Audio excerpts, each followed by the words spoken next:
But really though, what can't the Scarok do?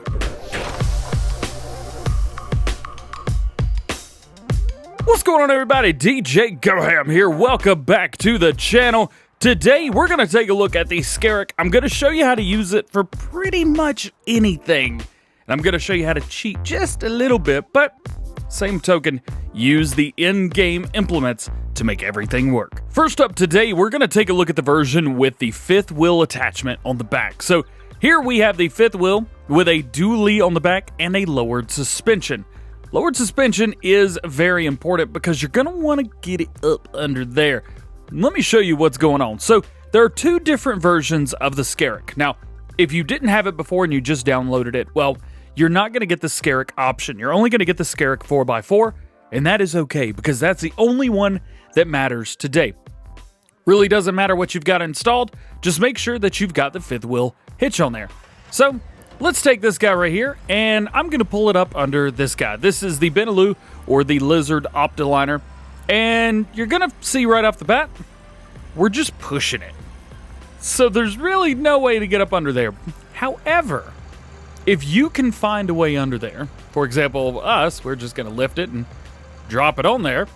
If you could find a way to do that and back up close enough to it, it will hook up. Now, do keep in mind when it is time to unhook, this thing is going to go absolutely crazy, but because you've got it on there right now, it's going through without problems, without any issues.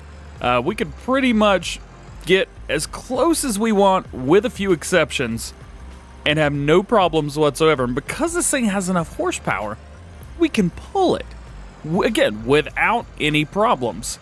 Now, again, I did mention that once you decide to unhook, that's when the problems will arise. So let's take it over here away from everything so nothing crazy happens, at least other the stuff that we've had hooked up. So let's unhook. Oh man, oh man, oh man. And if you just leave it, it will detach itself perfectly fine without too much of a hiccup, but that's pretty cool.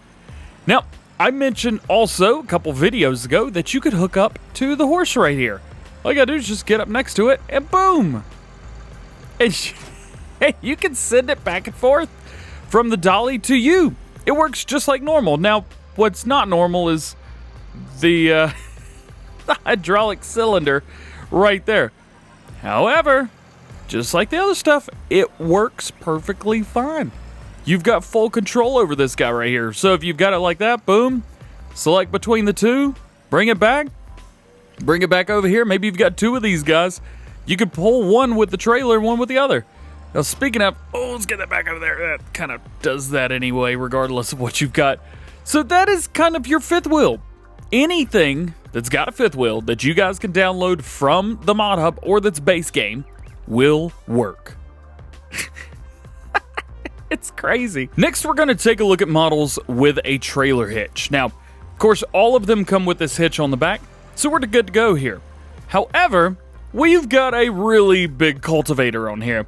You may be saying to yourself, it kind of makes sense that that would work. But it doesn't make any sense. And it's awesome. And it does work. So we've got a whole cornfield right here. And we're just going through it. Like it's no big deal. 9 miles an hour. We're going top speed right now for this thing. Because you can hook this thing up with like 600 plus horsepower. It's ridiculous. Not only that. Here's the big kicker. See, we've got a hire help worker button. I'm going to hire a worker. And now I have a worker with a truck pulling a disc harrow through here. Now, when you hire a worker, the tailgate goes down. There's nothing you can do about that, and it makes no sense to me. I'm just happy this works. Now, will the worker do what it's supposed to do at the very end? Well, let's find out and see. So the worker has pulled it up. They are coming around in a truck. Yup, in a truck. Oh me, oh my. Actually, we still have stuff from testing over here from when we did the John Deere DLC. There you go. And it's going to come right back around, and it's going to sit it right back down right here. Watch this. Lower, and go. What? Why? Why does this work? I don't know, but it excites me. Now, not only will this work with this cultivator, but anything that doesn't have to be turned on, that only needs to be raised and lowered, that has a normal trailer hitch.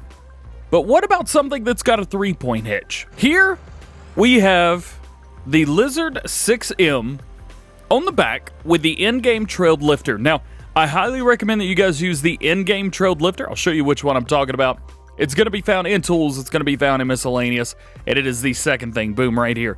We do have a second trailed lifter in here, if we can find it. So we do have a second one right here. However, this lowers down so much that the wheels come off the ground when you're using certain implements with the truck. So, unfortunately, you can't really use it because the implements just slide around. That is not saying that that mod is bad. That mod is perfectly fine. But see here, we've got it. We've dropped it down. And now we are plowing at 10 miles an hour. And what happens if I hire a worker? Well, the tailgate comes down. But the worker just goes on with their day. So now we've proven that the fifth wheel in the back, we have proven that we can use a cultivator or really any implement that doesn't need to be turned on, whether it's got a trailer hitch or a 3-point. Well, what about stuff that's got PTOs that are 3-point? For example, mowers. Yup, mowers indeed. And if you think I'm not going to do this, oh, you are highly mistaken. Because not only can we do this, we got the trailed lifter, but we are rocking with this. And these are the modded ones too, so if I wanted to, we could do a center swath as well. Now, do we have the thing that says hire worker? Absolutely, we've got the thing that says hire worker on this. So now I've shown that this one vehicle is super valuable. It's almost like you have to have one of these at this point. So now we've done that, we've done that. The mowers have raised. We went just a little bit past the field, but nothing too bad. Now, there is one thing, and that you do need to keep in mind. The weight of whatever you've got in the back, and the fact of this right here. If it's not something that is wide, your guy is going to have problems. So you're going to want to kind of baby it. This is not something that's supposed to work. And remember that. This is not something that's supposed to work. And yet it does, and it is beautiful.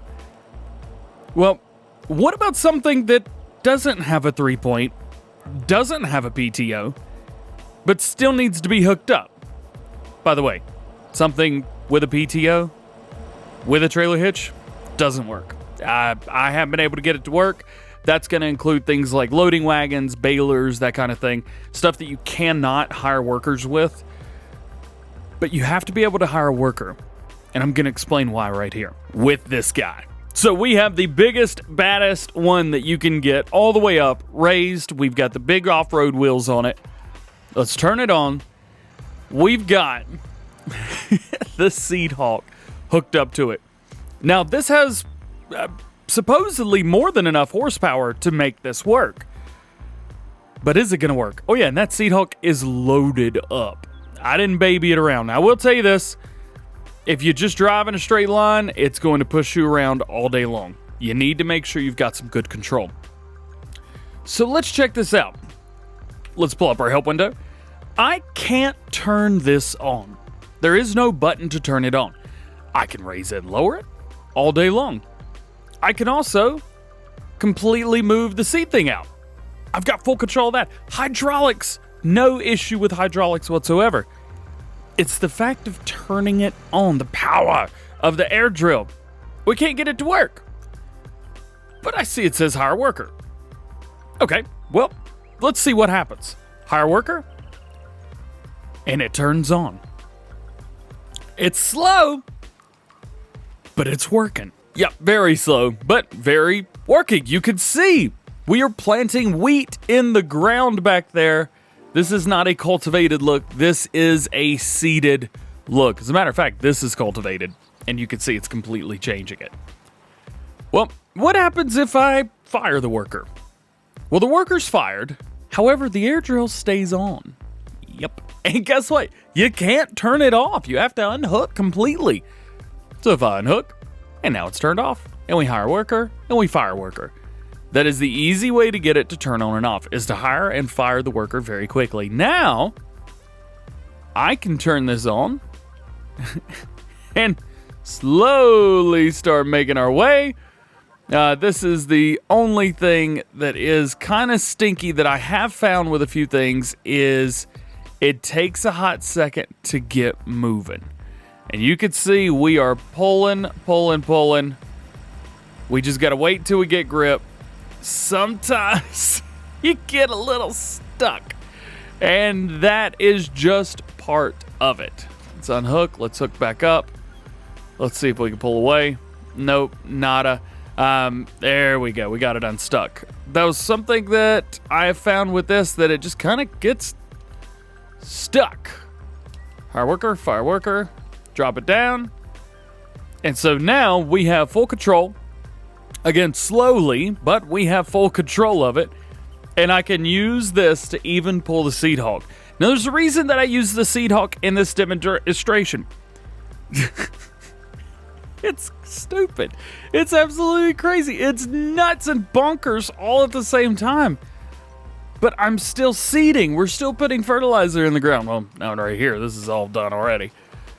But it's working. That's my point here. This works. So if you guys are using this, maybe with something that requires a little bit less power, the biggest thing here is you just can't put the power on the ground. It's got all the horsepower in the world. You just can't put it on the ground. And that's the downfall. Again, do keep in mind there are things that need power that don't have 3-point. For example, actually not for example, power arrows will work. You just have to use a trailed lifter.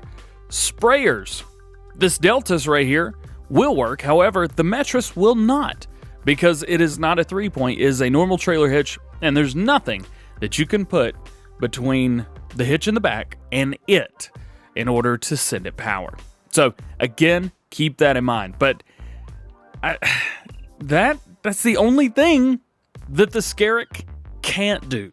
So we answered the question today. Well, guys, that is going to be it for today. I hope you enjoyed, and I hope this helped you out a little bit. If it did, let me know down in the comment section below. If you've got any other tricks or tips, say like, yo, I use this implement doing this, and it's not meant for it, but it works, and it's awesome. Let me know down in the comment section below. With all that being said, hope you guys have a great day. We will see you later. Peace.